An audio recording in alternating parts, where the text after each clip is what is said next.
Konten ini saya buat khusus untuk para istri yang suaminya tidak selingkuh. Jadi jika ibu yang menyaksikan konten ini kebetulan suaminya sudah menyelupkan senjatanya ke dalam lubang haram perselingkuhan, silahkan boleh di skip karena tips ini tidak berlaku untuk Anda. Tapi jika ingin menambah pengetahuan, boleh juga Anda saksikan sampai selesai.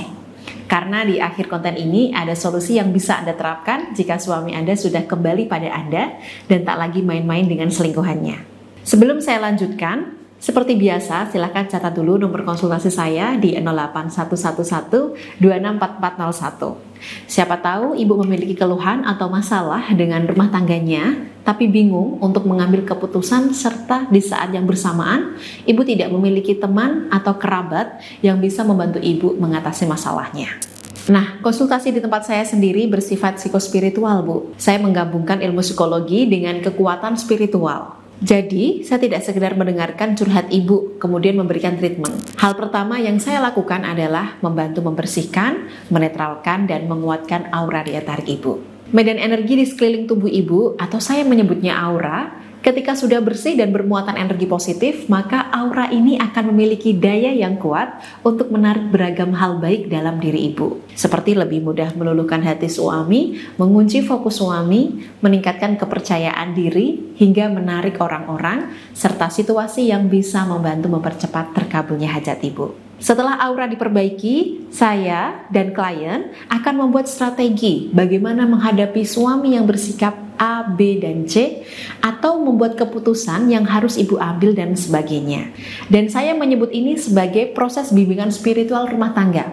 Insya Allah ikhtiar kita lebih optimal, Bu, karena ada ikhtiar lahir berdasarkan realitas dan dilengkapi doa serta energi buka aura. Nah, bagi ibu yang siap berikhtiar mengatasi masalah rumah tangganya, jangan segan menghubungi saya ya.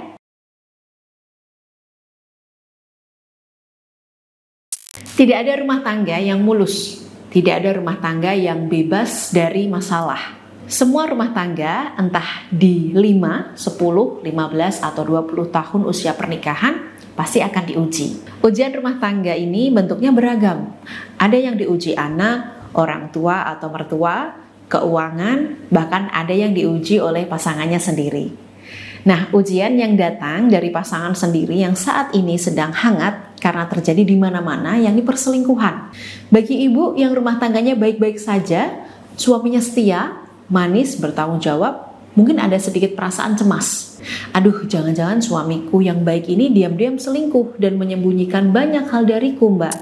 Nah, bagi istri yang mengalami cemas seperti ini, saya punya solusinya. Solusi ini sederhana, tapi insya Allah bisa membuat suami ibu bersedia menjauhi pelakor, membuat suami ibu makin sayang dan selalu merindukan kehadiran ibu. Solusinya adalah menghadirkan gelombang perasaan. Dalam sebuah hubungan, wanita dan pria itu sama-sama membutuhkan gelombang perasaan, Bu.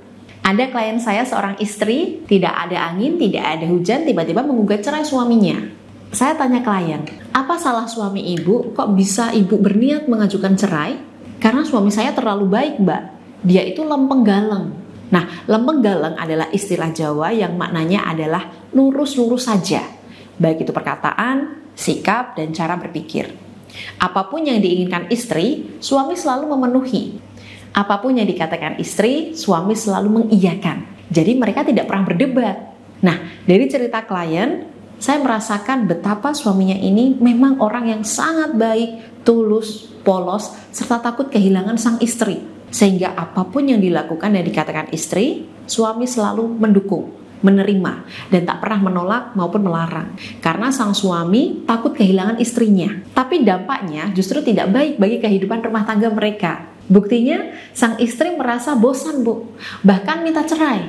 Setelah 2 kali mengikuti konseling lewat telepon, saya gali lebih dalam. Saya merasakan ada kebosanan luar biasa dalam diri klien saya menghadapi suaminya. Kemudian, saya minta izin pada klien untuk mengundang beliau dan sang suami mengikuti konseling pasangan.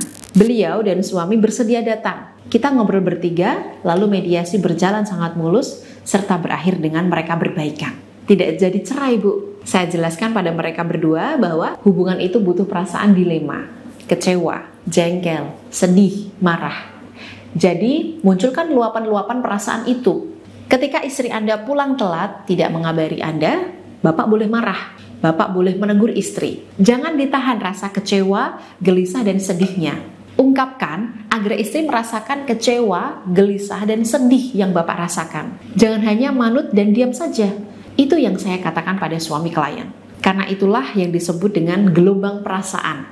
Jadi, saran saya, sesekali buatlah ketidaknyamanan dengan pasangan. Misalnya, sebentar lagi kan pemilu nih, ibu bisa tanya ke suami, kamu nanti ke depannya bakal pilih Prabowo atau Ganjar? Mungkin suami ibu menjawab Prabowo. Jangan urut saja bu, ajak suami berdebat. Kenapa pilih Prabowo? Bukannya dia nanti bakal seperti ini, seperti itu. Kalau saya sih pilih Ganjar, karena dia nanti bakal begini, begitu, dan sebagainya. Sesekali bu, munculkan perdebatan. Hadirkan perasaan kecewa, sedih, marah, jengkel pada suami. Jangan tahan emosi ibu hanya karena takut. Nanti suami pergi, ninggalin aku kalau aku suka ngambek. Insya Allah tidak bu. Percikan emosi dan perdebatan itu bumbu dalam hubungan suami istri yang saya sebut dengan gelombang perasaan. Insya Allah trik ini bisa membuat suami selalu merindukan kehadiran ibu. Membuat suami makin sayang karena ibu mampu membuatnya mengungkapkan emosinya tanpa harus ditahan. Selamat mempraktikkan ya bu.